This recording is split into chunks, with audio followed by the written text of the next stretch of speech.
Good morning বন্ধুরা, welcome to my channel Soma daily blog. তো তোমরা কেমন আছো? আশা করি ভালো আছো।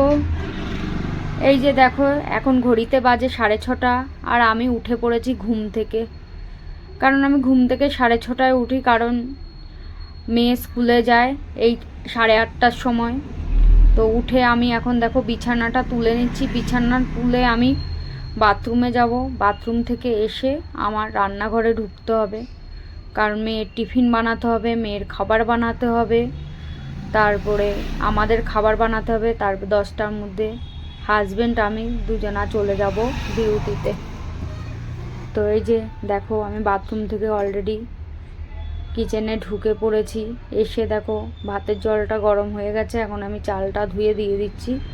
আর এক সাইডে মাছ বসিয়ে দিয়েছি, কারণ মাছটা আমার আগেই আনা ছিল ফ্রিজে।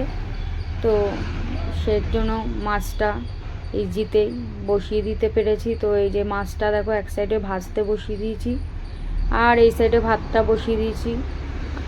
তো মেয়ে বেরিয়ে গেছে স্কুলে, আমি মেয়ের জন্য ধোসা বানিয়েছি। তো সেটা তোমাদের দেখানো সম্ভব হয়নি, কারণ যতটা পারছি দেখাচ্ছি, কারণ পুরোটা ভিডিও করা সম্ভব হয় না।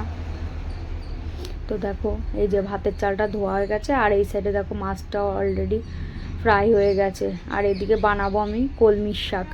তো এর জন্য হাজব্যান্ডকে বলছি আমি শাকটা ধুয়ে দাও একটু। তো হাজব্যান্ড চলে এসছে শাকটা ধোয়ার জন্য, কারণ দুজনা একসঙ্গে বেরিয়ে যাব, এর জন্য হাজব্যান্ড আমাকে অনেকটা হেল্প করে কাজে। তো এই সাইডে হাজব্যান্ড শাকটা ধুচ্ছে, আর আমি এদিকে দেখো মাছটা ভেজে নামিয়ে নিচ্ছি। তো দেখো অলরেডি মাছটা ভাজা হয়ে গেছে। এবার আমি গ্যাসটা অফ করে মাছটা তুলে নেব।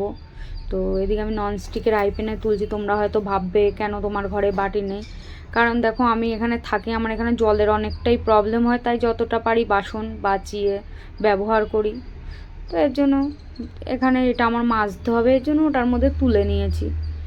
আর এইদিকে জল তুলছি, বাসন কিছু হয়েছে, বাসনটা মাজবো বলে তাই। তো দেখো আমার জল অলরেডি তোলা হয়ে গেছে। এবার এই সাইডে ভাতটা চেক করছি হয়েছে নাকি। তো ভাতটাও হয়ে এসছে। এবার আমি ভাতের দেখো ফ্যানটা ঝরিয়ে নেব। তো কিছুটা ফ্যান আমি বেসিংয়ে ফেলে দিই, কারণ একসঙ্গে বাটিতে হয় না, তাই বেসিংয়ে ফেলে বাকিটা আমি বাটিতে বসিয়ে দিই। তো এই যে দেখো, আর এই সাইডে কিছু বাসন হয়েছে, ওগুলো আমি মেজে নিচ্ছি।